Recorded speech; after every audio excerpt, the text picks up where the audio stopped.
कायदा एका मिनिटात. झिरो एफ-आय-आर म्हणजे काय? तुम्हाला माहीत आहे का? काही गंभीर प्रकरणामध्ये गुन्हा जिथे घडला नाही, त्या ठिकाणच्या पोलीस ठाण्यातही सुरुवातीची एफ-आय-आर नोंदवण्याची प्रक्रिया सुरू होऊ शकते. यालाच झिरो एफ-आय-आर म्हणतात. चला आज सोप्या भाषेत समजून घेऊया. नमस्कार मित्रांनो, मी संदीप आणि तुम्ही पाहत आहात आजच्या कायदा एका मिनिटात या मालिकेत चौथा भागात आपण जाणून घेणार आहोत झिरो एफ-आय-आर म्हणजे काय.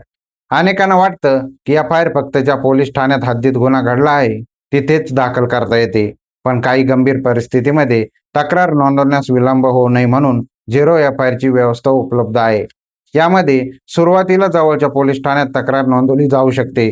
त्यानंतर संबंधित पोलीस ठाण्याकडे ती पुढील कायदेशीर कारवाईसाठी पाठवली जाते. यामागचा उद्देश एकच आहे की गंभीर गुन्ह्यामध्ये वेळ वाया जाऊ नये आणि पीडित व्यक्तीला तातडीने मदत मिळावी. मात्र प्रत्येक प्रकरणातील तथ्य आणि लागू असलेला कायदा वेगळा असतो. त्यामुळे अंतिम प्रक्रिया संबंधित पोलीस आणि कायदेशीर नियमानुसारच होते. म्हणूनच प्रत्येक नागरिकाने झिरो एफ-आय-आर बद्दलची माहिती ठेवणं अत्यंत महत्त्वाचं आहे. मित्रांनो, हा व्हिडिओ तुम्हाला उपयुक्त वाटला असेल तर लाईक करा, शेअर करा आणि संदीप रोडे ऑफिशियल पेजला फॉलो करायला विसरू नका. आपण पुढील एपिसोड 5 मध्ये जाणून घेणार आहोत की अटक झाली तर नागरिकांचे 10 महत्त्वाचे कायदेशीर हक्क कोणते.